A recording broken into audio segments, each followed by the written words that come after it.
हिंदी के एक नए एपिसोड में आपका स्वागत है और आज के इस वीडियो की शुरुआत करने वाले हैं लाइट कॉम्बैट एयरक्राफ्ट तेजस से। लाइट कॉम्बैट एयरक्राफ्ट तेजस, जैसा कि हम सब जानते हैं, 12 मार्च को क्रैश हुआ था और क्रैश ने हम सबको काफ़ी चौंका दिया था। इनफैक्ट ये एक ऐसा इंसिडेंट था जिसके बारे में हम सब ने उस समय कल्पना भी नहीं की थी। और दिक्कत ये थी कि ये नया तेजस एयरक्राफ्ट था, इसलिए और भी ज़्यादा यहाँ पर विश्वास नहीं हो रहा था। लेकिन उसके बाद भारतीय वायुसेना की तरफ से जो कोर्ट ऑफ इंक्वायरी है, इसका गठन किया जाता है और फिर इन्वेस्टिगेशन की शुरुआत होती है। शुरुआत में ये लगा था कि शायद ये एयरक्राफ्ट जो है इंजन या सिस्टम फेलियर की वजह से क्रैश हुआ है। तो अब फाइनली जो पहली रिपोर्ट है ये सामने आ चुकी है। अभी हालांकि कोर्ट ऑफ इंक्वायरी इस समय जारी है, लेकिन इनिशियल रिपोर्ट जो सामने आई है उन्होंने काफ़ी चौंका दिया है। दरअसल भारतीय वायुसेना के अधिकारियों की तरफ से ऐसा कहा गया है कि जो ऑयल पंप मेलफंक्शन था उसके वजह से ही शायद ये एयरक्राफ्ट क्रैश हुआ है।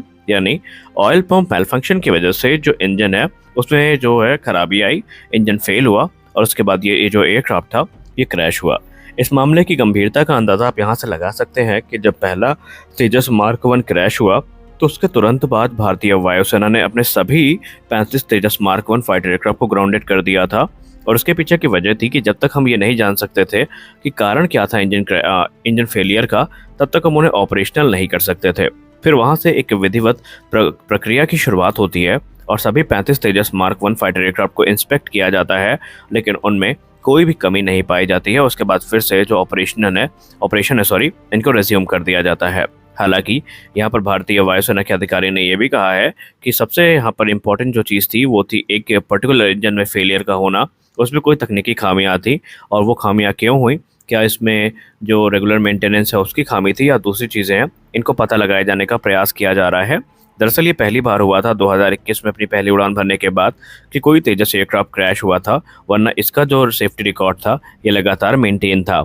हालांकि इस हादसे में गनीमत ये थी कि पायलट जो है वो सक्सेसफुली इजेक्ट होने में सक्षम थे और उसकी वजह से उन्हें कोई नुकसान नहीं हुआ। लेकिन भारतीय वायुसेना पूरा प्रिकॉशन बरत रही है, क्योंकि एक तरफ जहां तेजस मार्क 1 इस समय ऑपरेशनल है, तो वहीं जो मार्क 1A है ये भी भारतीय वायुसेना की फ्लीट को इसी महीने ज्वाइन करने वाले हैं। क्योंकि अगर हम रिपोर्ट्स की बात माने तो जो पहला तेजस मार्क 1A है जिसने अपनी पहली उड़ान 28 मार्च को भरी थी, वो अब इंडक्शन के लिए तैयार है।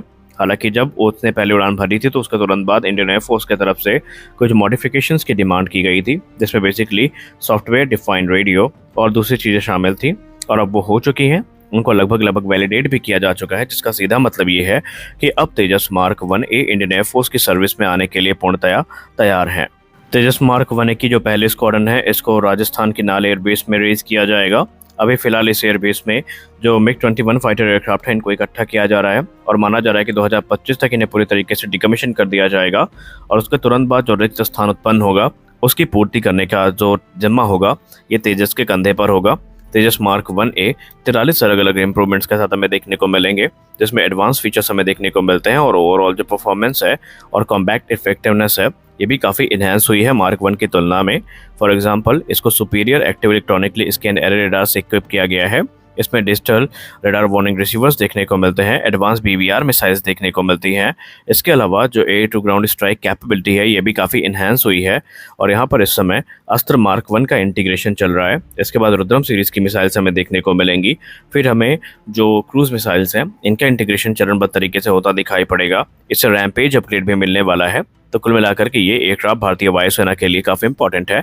और क्रैश पर बात करते हुए भारतीय वायुसेना के अधिकारियों का कहना है कि ये एवोल्यूशन का हिस्सा है, ये घटनाएं होती रहती हैं आमतौर पे। कोई भी आप एयरक्राफ्ट डेवलपमेंट प्रोग्राम उठा के देख लें उसमें ऐसी घटनाएं आम होती हैं, लेकिन हम आशा करते हैं कि आने वाले भविष्य में इस प्रकार के क्रैशेस ना हो। बात करने वाले हैं मिराज 2000 के बारे में। जैसा कि आप सब जानते हैं कि भारतीय वायुसेना इस समय अलग अलग देशों के साथ यूज्ड मिराज 2000 को लेकर के बातचीत कर रही है, जिसमें ग्रीस और कतर का नाम सामने आया है और इसी बीच कतर से एक इंटरेस्टिंग रिपोर्ट सामने निकल के आ रही है। आप सब जानते हैं कि कतर ने 12 की संख्या में मिराज 2000-5 फाइटर्स को ऑफर किया है और इस डील में न सिर्फ ये एयरक्राफ्ट भारत को मिल रहे हैं बल्कि इनके साथ जो एडिशनल इंजन है ये भी भारत को दिए जा रहे हैं और स्पेयर पार्ट्स भी बड़ी संख्या में भारत के द्वारा खरीदे जा रहे हैं। ये सारी बातें चल ही रही थी कि अचानक एक रिपोर्ट सरफेस होती है जहां पर बताया जाता है कि मिराज 2000 के साथ कतर जो है अपनी अपाचे मिसाइल ये भी इंक्लूड कर सकता है। अब शायद आप में से बहुत सारे लोगों ने पहली बार इस मिसाइल का नाम सुना हो। अपाचे मिसाइल एक air launch anti runway cruise missile है जिसको फ्रांस की MBDA के द्वारा विकसित किया गया है और इस मिसाइल को स्कैल्प ईजी क्रूज मिसाइल का प्रिकर्सर माना जाता है। और इस समय जो ये मिसाइल है ये मिराज 2000-5 का हिस्सा है। हालांकि भारतीय वायुसेना की राफेल डील की बात करें तो राफेल डील में भारत ने स्कैल्प ईजी को सेलेक्ट किया था, और जो मिराज 2000 है कतर के, इनमें हमें अपाचे की मिसाइल देखने को मिल जाती है। हालांकि ये चीज़ें अभी भी अनक्लियर हैं कि क्या जो डील होगी इसमें अपाचे को इंक्लूड किया जाएगा या नहीं, तो इस पे अभी संदेह बना हुआ है। लेकिन माना जा रहा है कि अगर ओवरऑल डील होती है तो इस मिसाइल सिस्टम को भारत के द्वारा ज़रूर कंसिडर किया जाएगा। इस समय भारतीय वायुसेना की बात करें तो भारतीय वायुसेना तकरीबन 49 मिराज 2000 फाइटर जेट्स को ऑपरेट करती है, और इनमें से एक भी फाइटर एयरक्राफ्ट अपाचे मिसाइल से इक्विप्ड नहीं है। तो यहाँ पर अभी इसका इंक्लूजन जो है इसको लेकर के संदेहप्रद बना हुआ है, क्योंकि इसके बाद अगर ये मिसाइल कंसीडर की जाती है तो हमें एक सिलसिलेवार तरीके से जो इंटीग्रेशन प्रोसेस है इन मिसाइल्स का, उनकी शुरुआत करनी पड़ेगी। अब अगर हम डील की बात करें तो यहाँ पर 12 मिराज 2000-5 एयरक्राफ्ट के अलावा तकरीबन 14 की संख्या में जो निकमा M53P2 after burning turbofan engine है, इनको भी इंक्लूड किया गया है। और ये डील अभी फाइनलाइज होगी या नहीं होगी इस पर तो हम चर्चा नहीं कर सकते, लेकिन ये माना जा रहा है कि जो नेगोशिएशन का दौर है ये ऑलरेडी शुरू हो चुका है, और कॉस्ट को लेकर के भारत निगोशिएट कर रहा है। क्योंकि जिस कॉस्ट में रिपोर्ट्स में कहा जा रहा है ऑफर किए गए हैं, भारत उस कॉस्ट से खुश नहीं है, क्योंकि इनमें जो सर्विस लाइफ बची है वो सिर्फ 10 से 11 वर्षों की ही बची हुई है। तो ऐसे में भारतीय वायुसेना उस कॉस्ट को लेकर के खुश नहीं है। अब अगर हम मिराज 2000 के फ्यूचर की बात करें तो ये 2035 तक हमें इंडियन एयरफोर्स की सर्विस में देखने को मिलेंगे, और जो एयरक्राफ्ट इनको रिप्लेस करेगा वो कोई और नहीं बल्कि हमारा तेजस मार्क 2 फाइटर एयरक्राफ्ट होने वाला है। मिराज 2000 भारतीय वायुसेना के सबसे विश्वसनीय फाइटर एयरक्राफ्ट की श्रेणी में आते हैं, क्योंकि इनका इस्तेमाल कारगिल वॉर से लेकर के बालाकोट एयर स्ट्राइक दोनों जगह हुआ है। इनकी हाई एल्टीट्यूड परफॉर्मेंस काफ़ी ज़्यादा इंप्रेसिव है, और भारतीय वायुसेना के सबसे रिलायबल फाइटर एयरक्राफ्ट की श्रेणी में ये आते हैं। और इसीलिए भारतीय वायुसेना का मानना है कि जब तक उनके पास उचित संख्या में इनका रिप्लेसमेंट उपलब्ध नहीं हो जाता, तब तक ये एयरक्राफ्ट इसी प्रकार भारतीय वायुसेना की सर्विस में बने रहेंगे। और भारतीय वायुसेना इससे पहले भी जो यूज्ड मिराज हैं इनकी खरीद कर चुकी है। अब आप में से बहुत सारे लोग ये पूछेंगे कि क्या कतर के जो फाइटर एयरक्राफ्ट लिए जाएंगे जो उड़ाने के योग्य है भी नहीं, क्या भारतीय वायुसेना उनको मेंटेन करके उड़ाएगी? देखिए, यहाँ पर सिर्फ एयरक्राफ्ट को उड़ाने के लिए डील नहीं हो रही है, बल्कि उनके स्पेयर पार्ट्स का रखरखाव करने के लिए भी हो रही है। क्योंकि ये एक कॉमन सेंस है कि जिस एयरक्राफ्ट का प्रोडक्शन बंद हो चुका है उसके स्पेयर पार्ट्स का निर्माण भी बंद हो चुका है। तो ऐसे में भारत के सामने दिक्कत ये है कि अगर हमें 2035 तक अपने फ्लीट को मेंटेन करके रखना है तो हमें स्पेयर पार्ट्स चाहिए होंगे। अब वो स्पेयर पार्ट्स हमें कैसे मिलते हैं, किस रूप में मिलते हैं, वो यहाँ पर चिंता का विषय हो सकता है।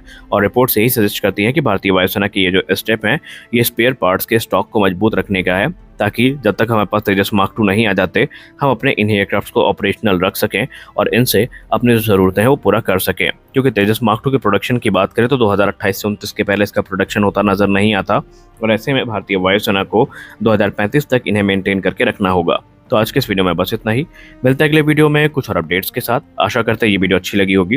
वीडियो अच्छी लगी तो वीडियो को लाइक करिए, नए चैनल को सब्सक्राइब करिए। मिलते हैं अगले वीडियो में, तब तक के लिए जय हिंद।